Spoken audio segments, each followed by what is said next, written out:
So that's racist. A fact that it is exactly that way in every other country in the world doesn't mean anything. I myself would not expect to move to the United Arab Emirates and then expect everybody to speak English and to accept my culture as the way they should conduct themselves around me.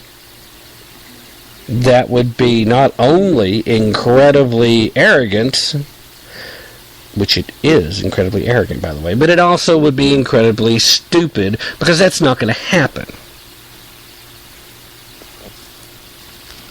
But now, saying that America is a melting pot, it's supposedly racist. Another great phrase on the list: why are you so quiet?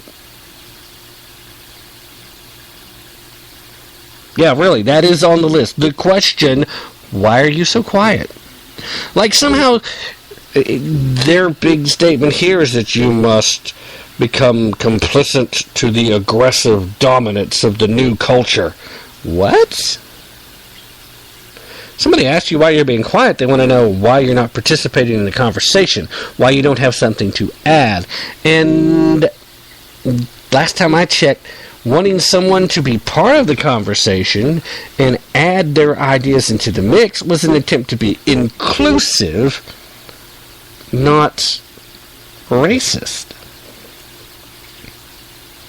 But, Janet-Napolitano, far more learned than my poor southern white Tennessee mind, I suppose. I suppose she just knows best. Also on the list of phrases that she once banned, I believe the most qualified person should get the job.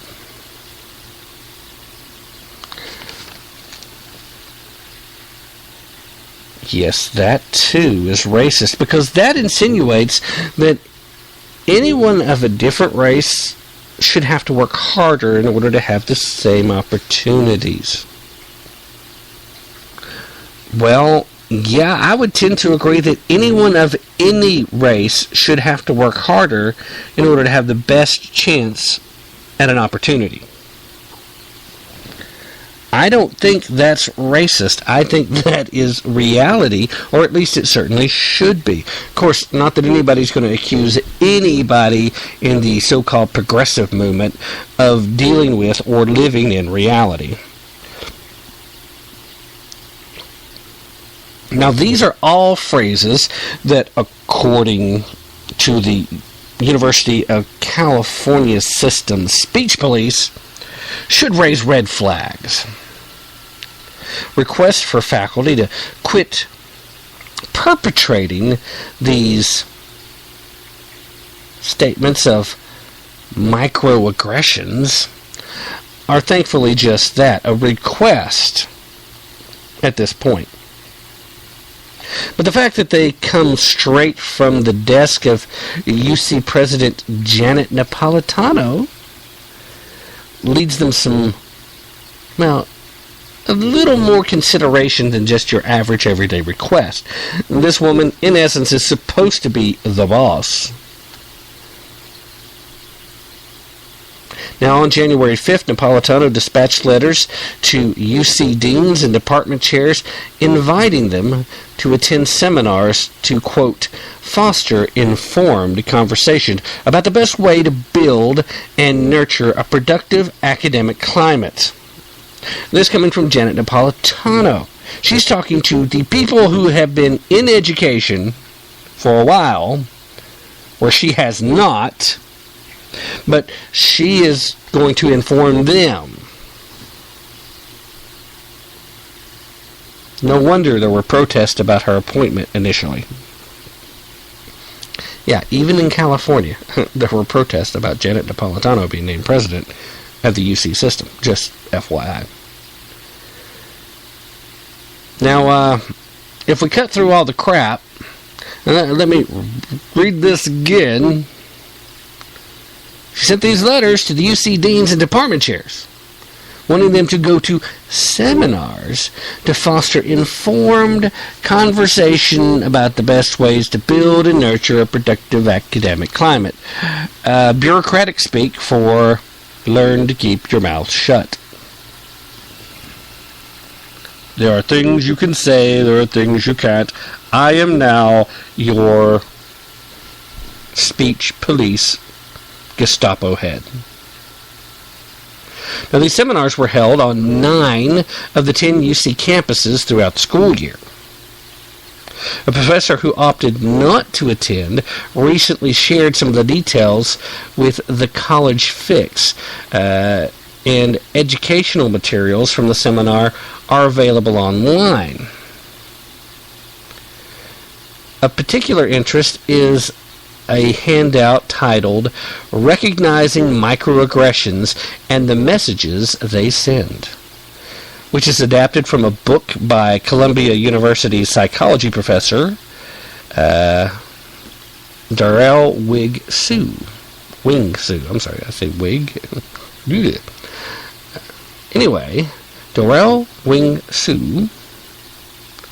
It lists dozens of examples of mundane statements and then explains why each could be racist, saying, quote, "There is only one race, the human race, is offensive because it denies the significance of a person of color's racial, ethnic experience and history. America is the land of opportunity implies that people of color are lazy and or incompetent and need to work harder.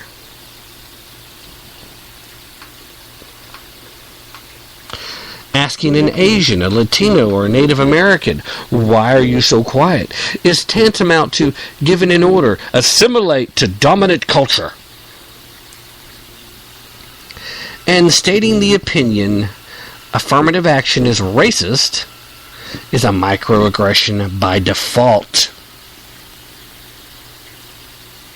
Really?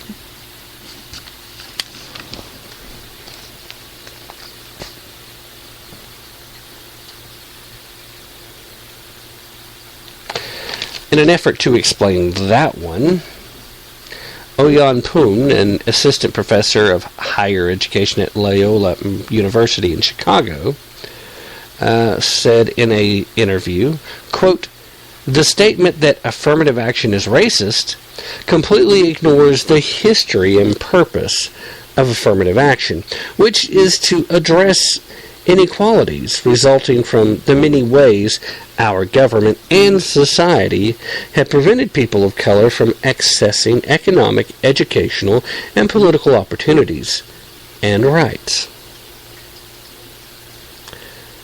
But how are students and faculty supposed to have an intellectual discussion about the merits of affirmative action if anyone making the opposite case is automatically branded a racist?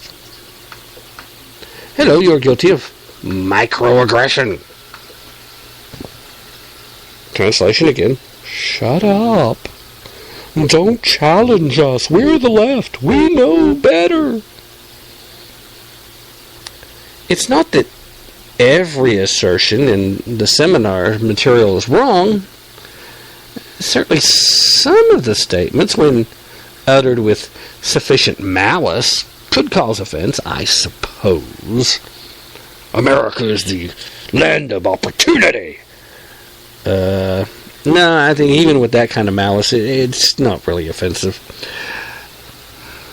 The problem here still comes from the fact that when the university administrators make preventing offense the paramount goal and automatically apply the terms racist and sexist, the perfectly mild forms of speech, well, then free speech enthusiasts have every reason to be concerned.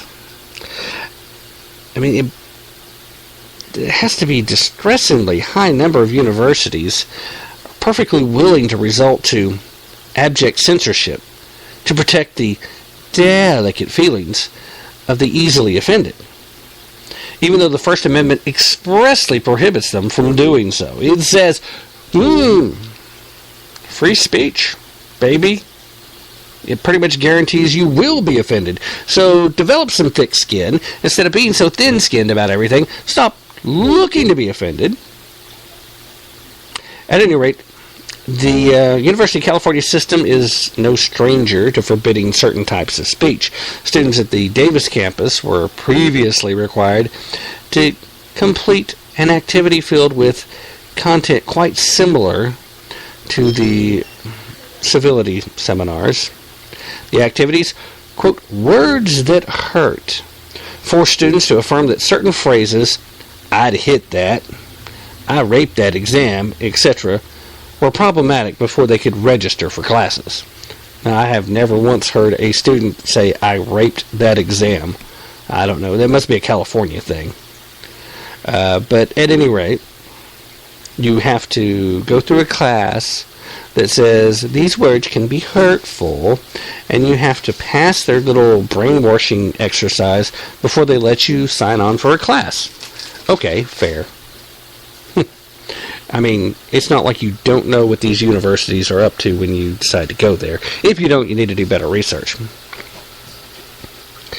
The archives of the Foundation for Individual Rights in Education contain numerous examples of UC administrators censoring student publications and investigating professors who made provocative or controversial statements. The editor-in-chief of Reason, Matt Welsh, detailed several other cases in a recent video for Reason TV, just in case you wanted to check that out. Administrators claim to be defending students' feelings, frequently at the request of students themselves. In fact, a vocal, activist minority of perpetually offended students have demanded that educators take increasingly ridiculous steps to protect them from speech they don't like by insinuating trigger warnings, safe spaces, and language sensitivity campaigns like the one being put forth by Miss Napolitano. The Federal Education Department's board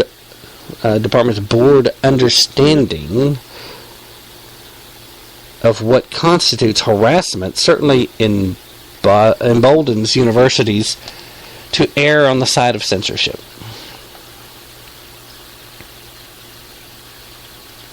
Protecting students is often just an excuse deployed by PR-conscious administrators to justify crackdowns on form of expression that make universities look bad. The Santa Barbara campus, for instance, once attempted to prevent a website that was critical of the university's administration from using the letters UCSB in its address. During the 1960s, students at Berkeley understood that a campus climate of absolute tolerance for free speech was a precondition to successfully combating injustice in the UC system and elsewhere.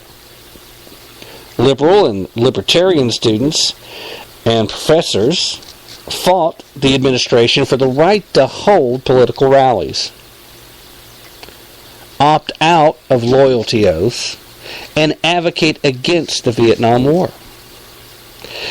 They trusted that their ideas would win out in the court of public opinion and only needed to establish that they had the legal right to utter such ideas. Today's UC campus body would be well served to recall those lessons.